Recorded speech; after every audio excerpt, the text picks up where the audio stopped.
Gordon. Okay, we're off.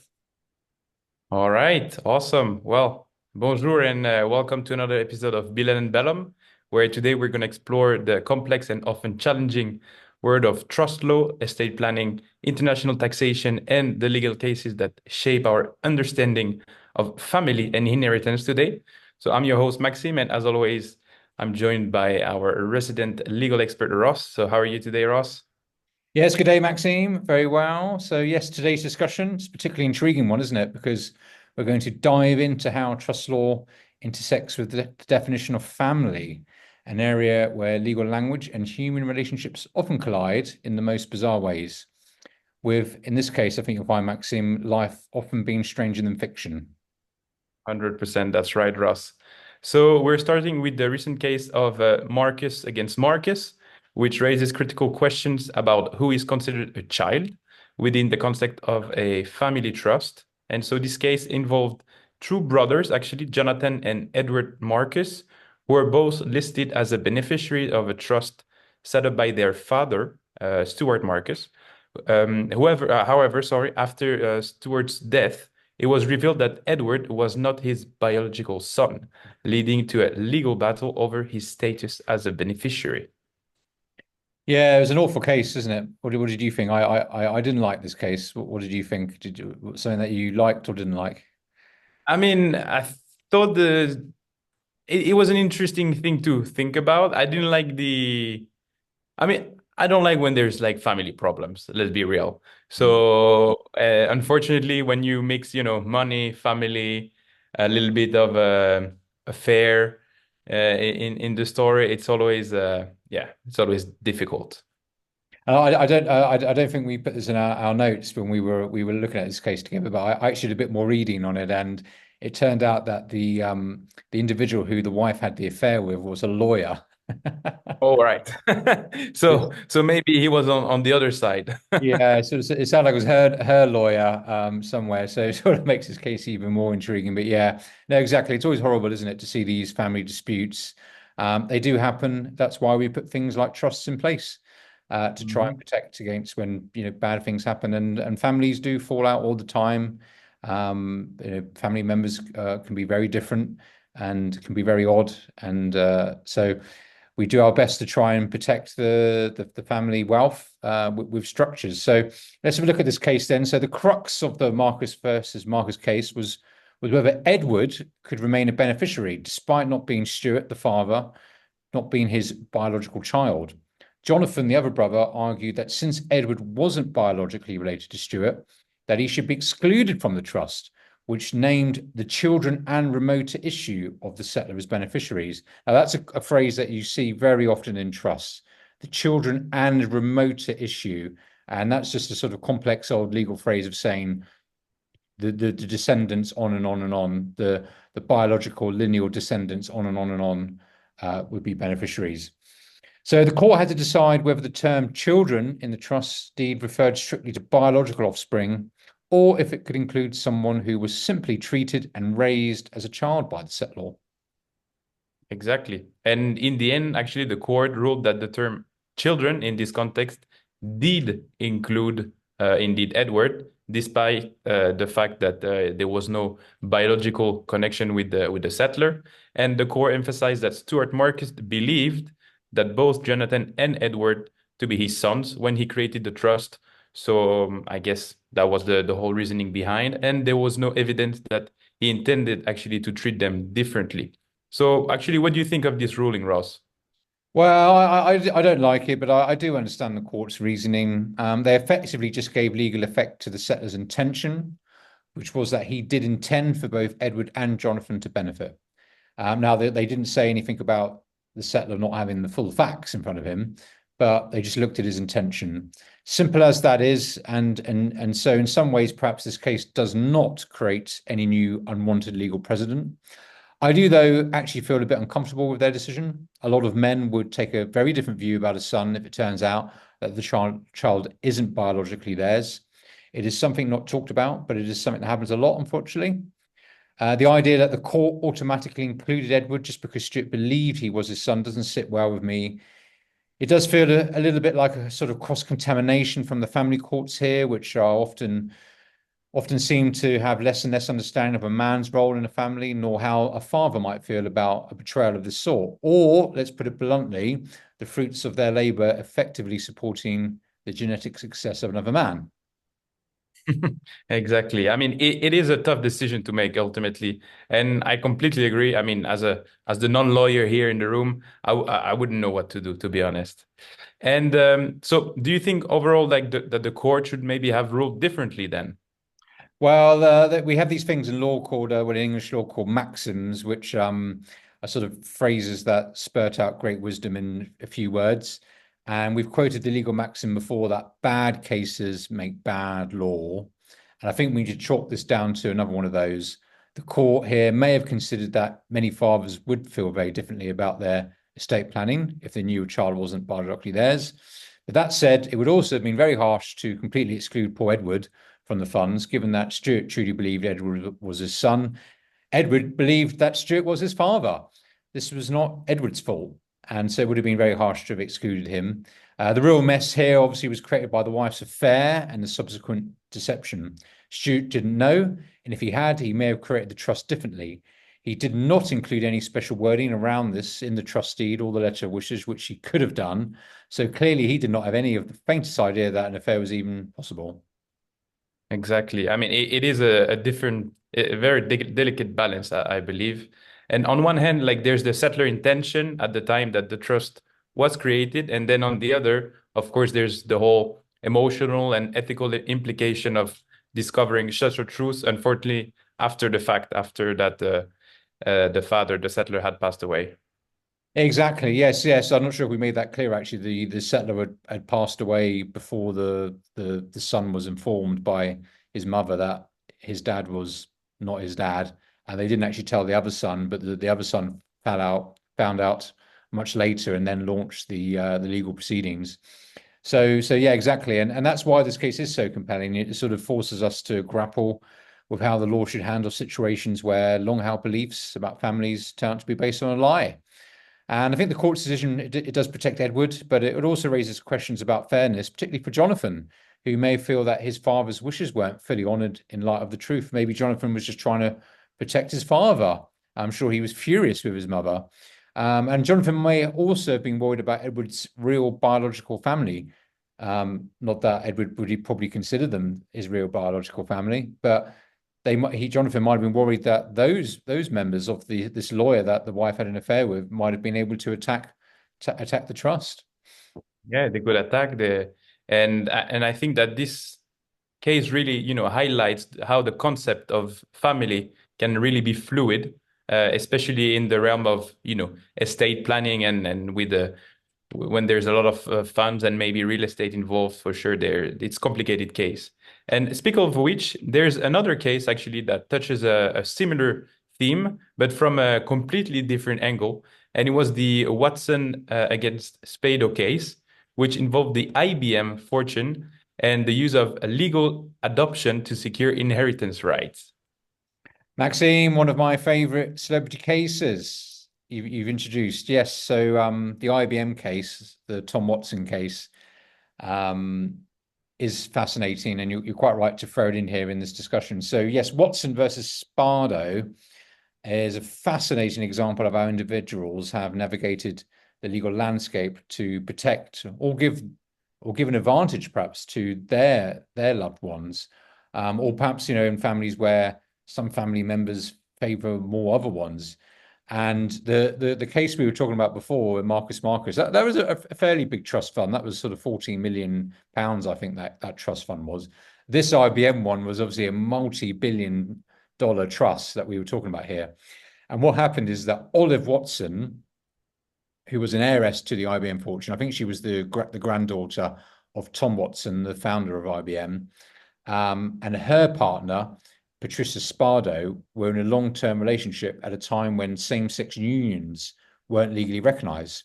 So what Olive did to ensure that Spado would have inheritance rights was that she actually legally adopted her.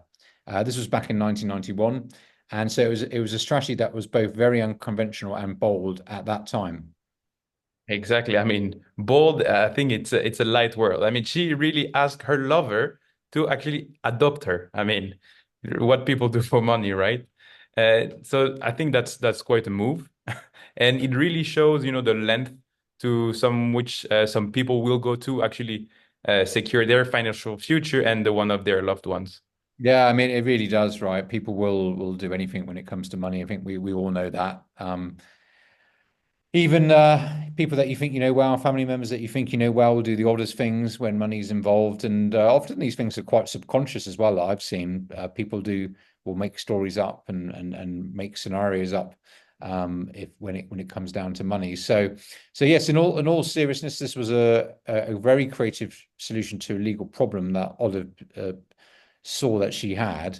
And at that time, same-sex couples didn't have many options to secure inheritance rights. So adoption was a way to work within the legal framework. Now, I believe, studying this case, I don't think Olive was intending that Spado would have a right to the IBM funds. It was more that she can inherit some money from Olive herself. But Mhm. Spado then went and made a claim against the IBM trust fund. Well, I mean, I guess, of course, why not? You've been adopted, you're now part of the family.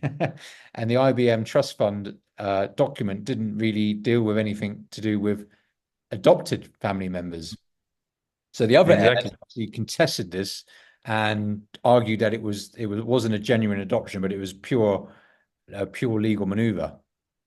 100%. And I think this is really where the complexity comes in, And so how did actually the court react to the whole unconventional adoption in here?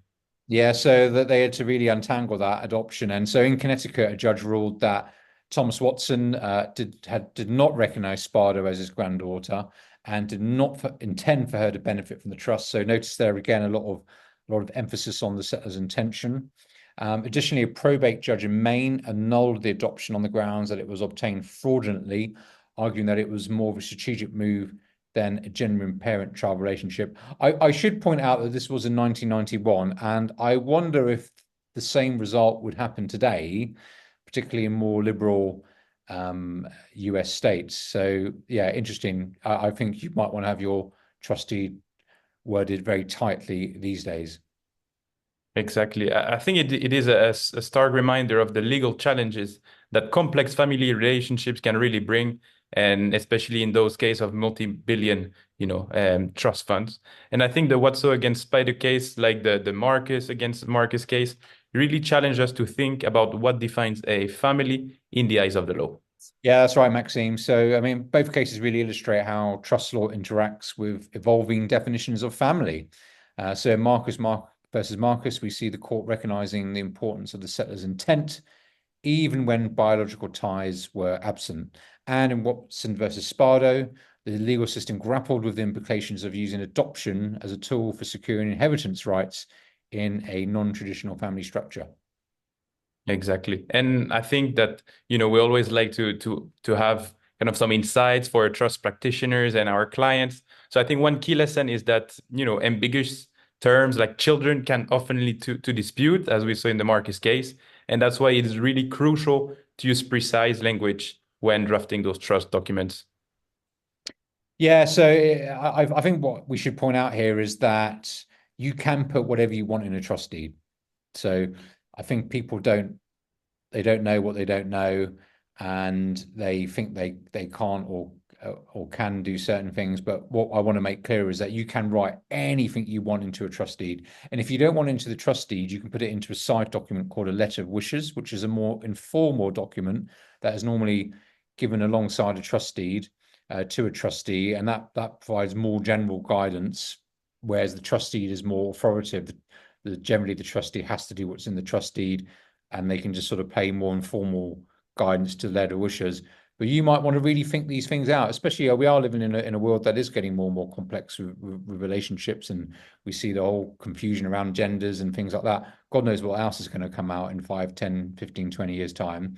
So you might really want to think about these things. Think about if there's an adopted person. Think about if there's a non-biological um, grandchild or something. So think about that and put it down in writing, kind of what you want. Maybe you don't care. maybe you don't care, and that's fine. But as we've seen with these cases, it could open the door to a nefarious party coming in the side and swiping all your family wealth. Exactly. And because ultimately, I think the settler always have a very clear idea of what they want, but it's oftentimes the beneficiaries ultimately that will maybe, challenge the trust. And I think we can't overlook the fact that really intent matters. So courts may consider the settler's intent when interpreting trust documents, as we saw in the Marcus case, and it's not just about what's written in the paper, actually. It's really what the settler intended to achieve. Yeah, exactly. And what I always did working as a trustee was to do good file notes with the settlor, but no, share those file notes with the settlor, right? Don't just write something in the background. Say to the settlor, look, we're going to document part of this meeting formally, and document those meetings. And if you've had 5 meetings where the settlor made a comment that he only wanted biological people to inherit, and perhaps so that thought didn't make its way into a trust deed or letter of wishes.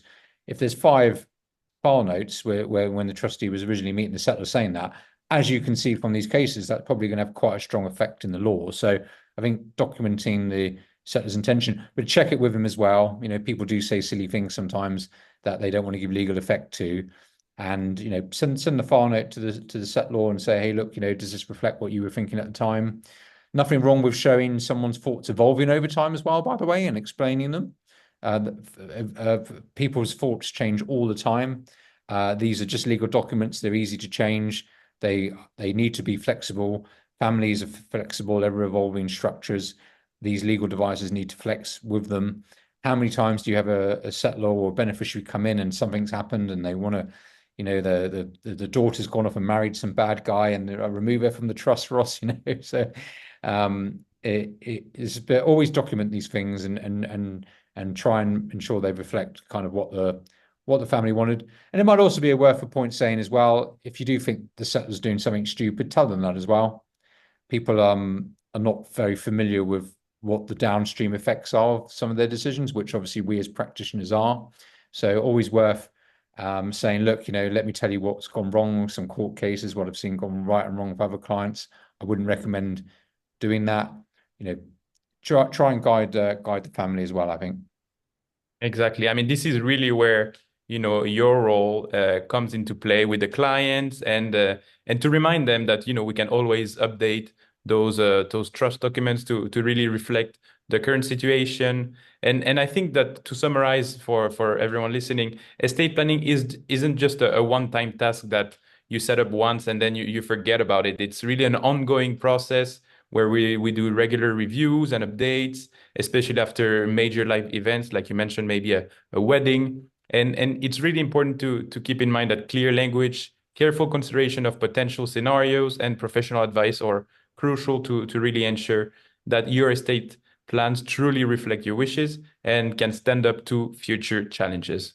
Yeah, very well said, Maxime. Very well said. Yeah, we live in more and more extraordinary times, so you should prepare for more and more extraordinary outcomes and really record things as best you can.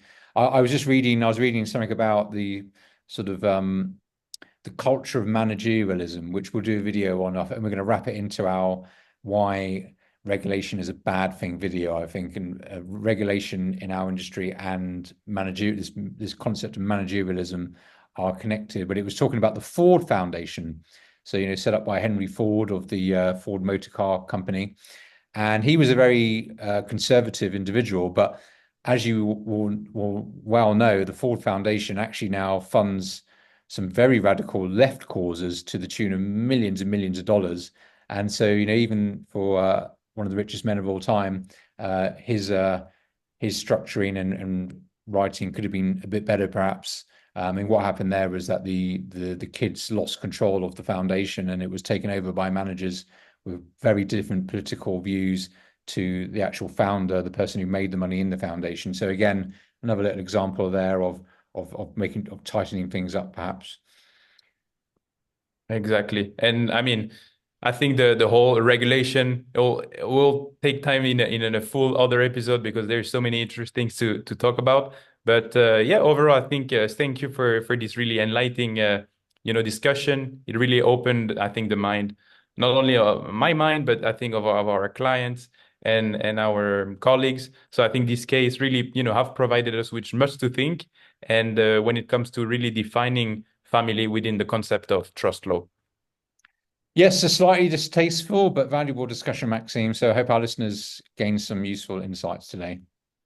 I'm sure they have. So yeah, I think that's a wrap. Thank you so much for listening, and I hope that you have found, the different explanation of the various case we talked about today insightful.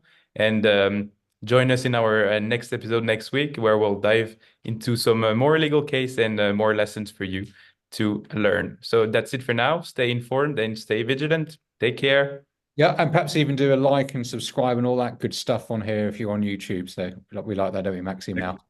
You'll have all the updates more regularly. Yeah. It'll be Or the a best. silly LinkedIn comment if you like as well, if you're on LinkedIn. Exactly. Right. All right, Awesome. Maxime. Ciao. Take care. Ciao.